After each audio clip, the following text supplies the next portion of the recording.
Good evening, everyone. My name is Claire Purdon, and tonight I will be discussing Australian fashion brand MinkPink's Spring 2014 advertising campaign that features singer and songwriter Christina Perri. MinkPink is a youth fashion brand that was created in 2005 by Australian designer Rachel Evans. Her quirky, unique style was well received by the gregarious young females for whom she targeted. For example, products feature cheeky slogans, vibrant colors, genie pants and wild prints, and dresses with open backs. MinkPink products include clothing, swimwear, and accessories. While Rachel found the lack of product offering that incorporated both trendy fashion and affordable price tags to be a business opportunity, these attributes are now served by a number of other retailers as the market has grown steadily since MinkPink's fruition in 2005. Online retailer ASOS will be a market leader for affordable, up-to-date, trendy fashion. An ethical consideration for a fashion brand such as MinkPink, who targets young women, is to not over-sexualize the advertisements, especially since most of the models are between the ages 16 and 20.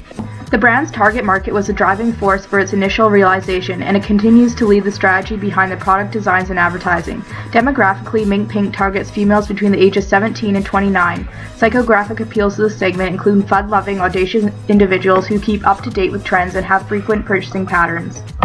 These individuals want to buy clothes that make them feel unique, hip, and well-versed in music culture. While they seek approval from their peers, thus satisfying the social need on Maslow's hierarchy of needs, they want to appear as if this is something they are not too concerned about, an idea born from past hippie culture that has been incorporated into modern-day hipster mentality. In this way, MinkPink's products also satisfies the esteem.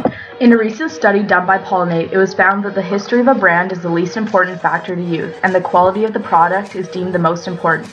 Moreover, 80% of respondents were yet to discover their passion or purpose in life, so brands which offer some guidance or experimentation are well received. MinkPink offers the experimentation element for youth through its products and branding. The foot, cone, and belting grid compares the varying engagement consumers have with products based on their level of involvement and dimension of thinking versus feeling. As the target market seeks to fulfill emotional motives, they would engage with their feelings instead of their left side of the brain, which controls rational decisions. Fashion is also a high-involvement product, as people, for the most part, choose their apparel carefully in order to suit their personal style and function preferences. Therefore, MinkPink's clothing falls under the effective strategy and aims to communicate the emotional and psychological benefits of their clothing. Dan McDevitt from UK Marketing Magazine writes that the emotional appeals of youth dominate beyond rational thinking, so brands need to understand people's personal satisfaction needs. MinkPink's advertising strategy therefore follows the emotional appeals of its target audience. The main competitors I have identified are ASOS, Topshop, and Forever 21. David Jones, one of the main retailers of MinkPink product, recently made a conscious effort to capture young shoppers by selling MinkPink Finders Keepers, Beck & Bridge, and Shakuhachi in their stores, so these are two to be included as their competitors in the Australian market. MinkPink is currently positioned at being slightly above average in style compared to its competitors and sells at a mid-price point. The Christina Perri campaign that features her as the face of the brand over social media is aimed at gaining a loyal following of customers to better position the brand to compete with higher-end street fashion as opposed to the lower end of the market.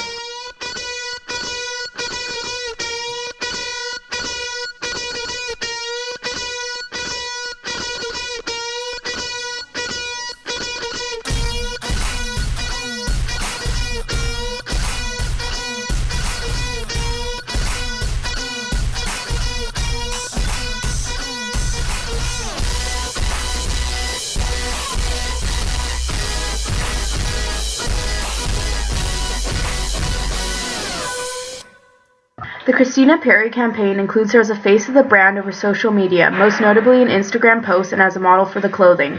The brand website also includes a music issue that has an in-depth bio on the artist and her similarities in style with the brand. This campaign is solely online and taps into the behavioral characteristics of the target market. The three goals I believe this campaign is trying to achieve are building brand awareness in the short term by having a celebrity endorse the product over social media. The second goal will be to create a brand personality, more specifically one that captures the attention of its target market. Thirdly, this campaign seeks to increase repurchasing by current consumers as it reinforces the social benefits of its product. A measurement of this campaign's success would be MinkPink reaching as much as 75% of its target market in Australia and converting 5% of that to sales. Moreover, having increased conversation over social media as measured by digital media companies such as Hootsuite, thereby increasing consumers' interaction with the brand and their likeliness to repurchase. The theme behind MinkPink's Christina Perri campaign is that style comes from confidence in being a rebellious, adventurous, witty female. Be brave and free is one of its taglines. The campaign taps into the daring elements of Australian fashion, as well as the festival-themed spring and summer wear from North America and Europe. and serves youth's love affair with hippie culture and current music trends. The message strategy statement I have identified is, for adventurous girls who crave exciting, original fashion, our product is a way to develop your one-of-a-kind look that provides nothing ordinary, and unlike other brands in the market, our product is affordable and most importantly, unique. The message strategy that MinkPink has used for this campaign is brand image. Through the campaign, it is developing a distinctive personality that its target market connects with. The brand uses transformational appeal to tap into the social benefits of style amongst its target market and the emotional element of creating one's own style. This appeal is executed through celebrity endorsement by Christina Perri. She epitomizes the brand's personality, so in this way, the tone and voice of the campaign aligns well with the brand personality. I recommend that MinkPink continue to build the brand by featuring up-and-coming female musicians, as this not only gives its fashion more depth. According to a recent article in Forbes magazine, celebrity endorsements are just not worth the cost. MinkPink has used social media to carry out its Christina Perri campaign, as well as its past campaigns that are still featured on its website. An article from Work identifies social media's existential influence on fashion brands. On social media, peers seek advice and approval of fashion choices and share their opinions openly. A combination of social media can spread a brand's reach by word of mouth. ASOS and David Jones have used this tactic, realizing that its youth target market rely on this when making purchasing decisions. However, using social media makes it difficult to measure the return on investment, and negative feedback can occur online if messages are disaligned with the target market's opinions. It should also be noted that MinkPink has brand ambassadors in cities throughout Australia and America. I recommend that MinkPink keep the majority of its advertising online, as this is where it best reaches young females, but increase its number of brand ambassadors and perhaps have the brand showcased at more music festivals.